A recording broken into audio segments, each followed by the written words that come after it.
Hello and welcome to a tutorial on how to do the double clap snare, which sounds like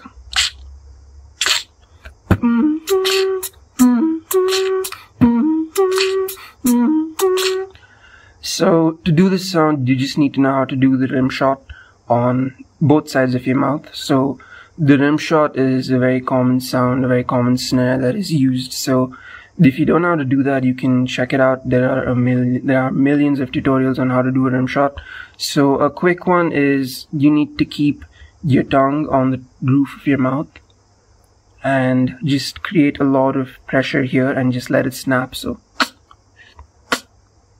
it's kind of how you say no to people, you just do. So it's the same thing, just so that gives you a rim shot. Now you need to be able to do that on both sides of your mouth, so it should sound like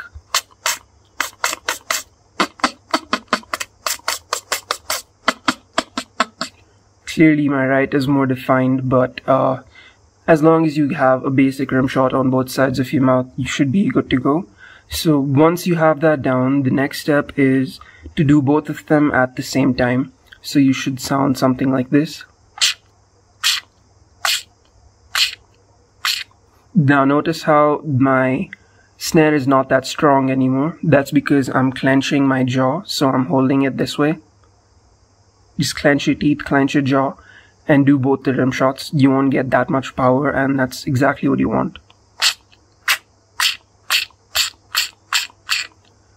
Try doing them at the same time, and once you sound something like this, you're almost there. The last step is you need to add a small delay between both the sides of your mouth when you do the rim shot.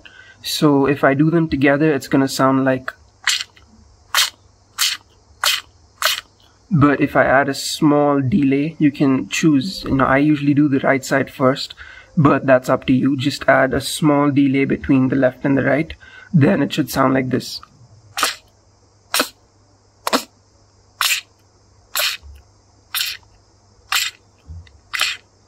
That delayed clap is what you want. That's what gives it that samply effect. So finally, when you get that delay exactly as much as it should be, it should sound like this.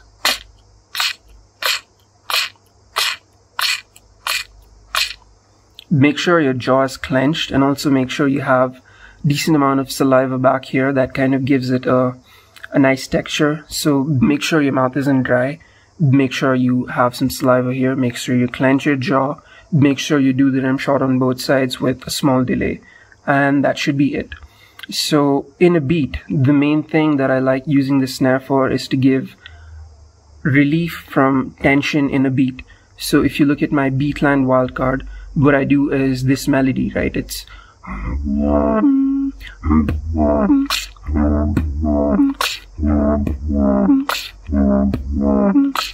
but if I remove the snare, just look at what it sounds like.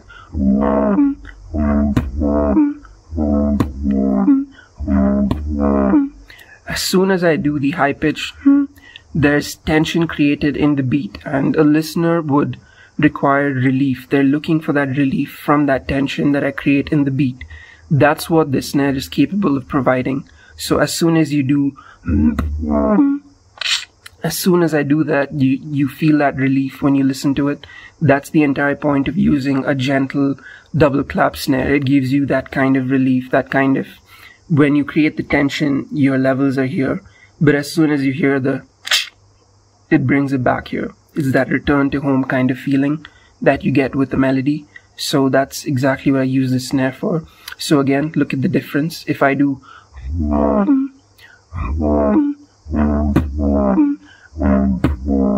versus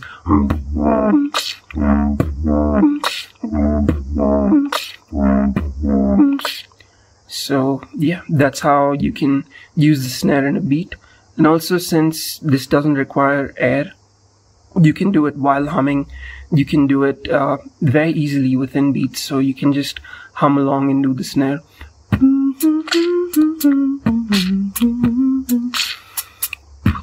Actually, the best example is my GBB wildcard. I hum and do the snare, so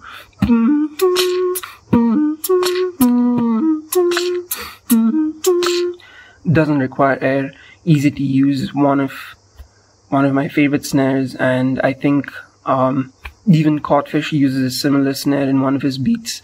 Do not remember which battle it is, but it's the